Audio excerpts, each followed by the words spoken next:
Hello scholars, welcome back. I hope you all are doing fine. Today we are going to start with grade 4 cornerstone lesson 5, that is negative sentences.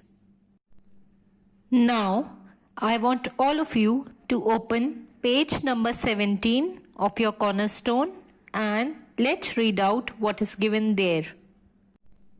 Write 3 sentences about the things that you are not allowed to do at school. For example, we are not allowed to eat in our classroom. Now, write 3 more sentences on what your parents or elders tell you not to do.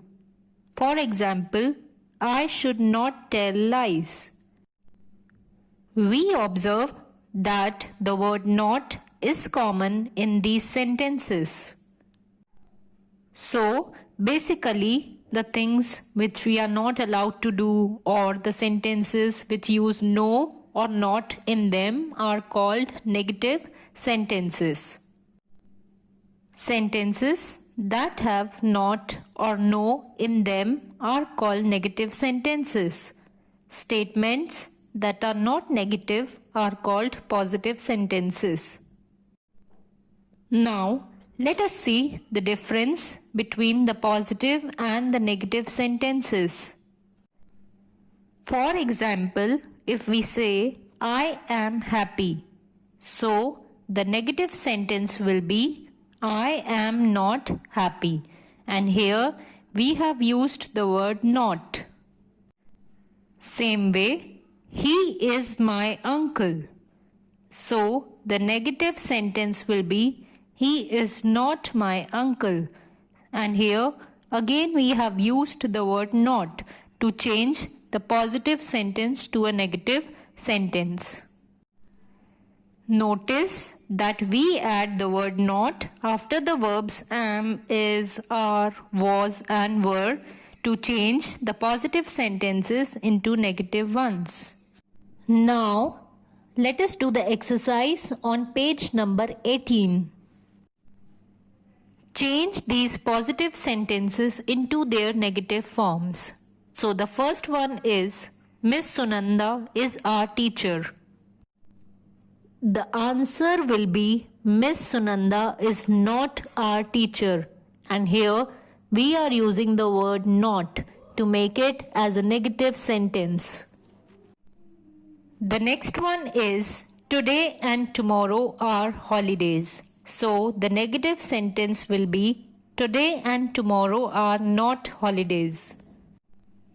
Next is, they were late for the assembly. And so, the negative sentence will be, they were not late for the assembly. Next is, our coach was given the award. So, the negative sentence will be, our coach was not given the award.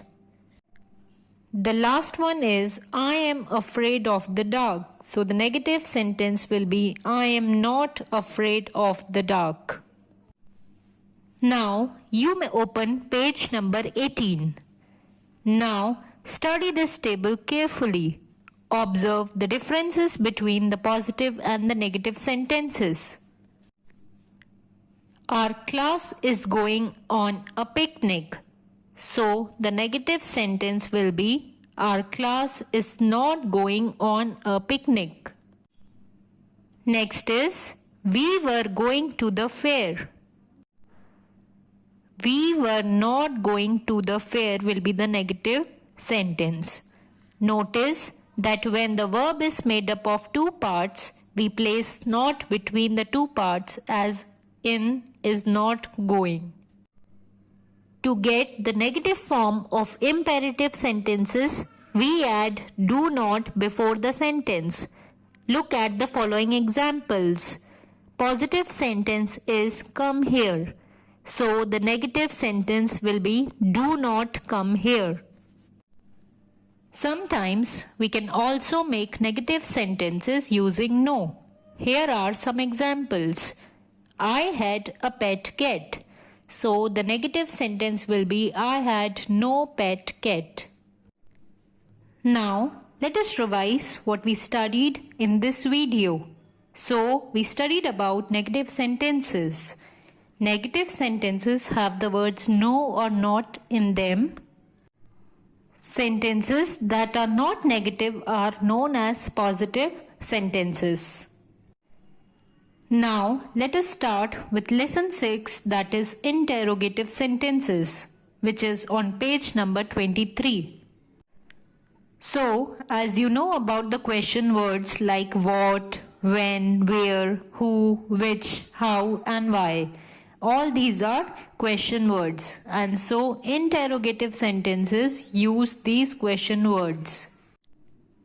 This table lists the different question words and their uses. Read it carefully. So let us see the first one, that is what. For asking about things or actions. The next one is where, for asking about places. Like we use where are you going, so that is used for the place.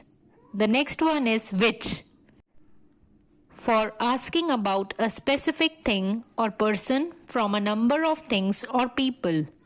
The next one is why, for asking about causes. Next one is when, for asking about time, like we use when did you go there. And the next one is who, for asking about people. And the last one is how, for asking about things or actions.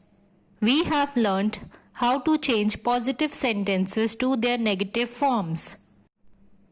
Now, we will try to transform declarative sentences, that is statements, into interrogative sentences. Now you may open page number 24. So here we have a table in which there are statements and we have to convert them into interrogative sentences. So the first one is I am a student.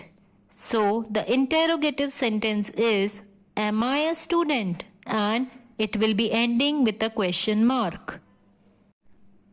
The next example is Manoj is unwell. So the interrogative sentence will be is Manoj unwell, and it will be ending with a question mark. The next example is the sparrows are chirping. So the question will be are the sparrows chirping? The next one is Farah was at home. So the interrogative sentence will be was Farah at home? So as you are asking a question, and it will be ending with a question mark. The next one is the children were in bed. So the interrogative sentence will be were the children in bed? So as we are asking a question, it will be ending with a question mark. Notice that when we change statements with the verbs am, is, are, was and were to interrogative sentences, we place these verbs before the subjects. The pattern is am is the verb, I is the subject, a student. Now look at these statements that have verbs made up of two words. Observe how we transform sentences in such cases. Now you may come to page number 25. So here are some examples given. The statement is I am going to pass my maths examination. So the interrogative sentence will be am I going to pass my maths examination? So this will be the pattern. Next example is Ritesh is playing with Harsh. So the interrogative sentence will be is Ritesh playing with Harsh? And it will always end with a question mark. The next one is they are buying toys from the shop. So the interrogative sentence will be are they buying toys from the shop? And the next one is Zara was dancing beautifully. So the question will be was Zara dancing beautifully? The next sentence is the grasshopper can jump very high. So the interrogative sentence will be can the grasshopper jump very high? And as you can see, it is ending with a question mark. The next one is they will paint the house. The interrogative sentence will be will they paint the house? And it is ending with a question mark. When the verb is made up of two words, replace the first word before the subject. Am is the first word, I will be the subject, going will be the second word, to pass the examination. So this will be the pattern. Now let us revise what are interrogative sentences. So the sentences that ask questions are called interrogative sentences. We also studied about the different question words like what, where, when, which, who, etc. And these are used to ask questions and they are called question words. I hope you all enjoyed the video. Assignments and worksheets are given in the description box. Keep practicing them. We will be meeting in the next video. Till then, stay home, stay safe, keep washing your hands. Thank you.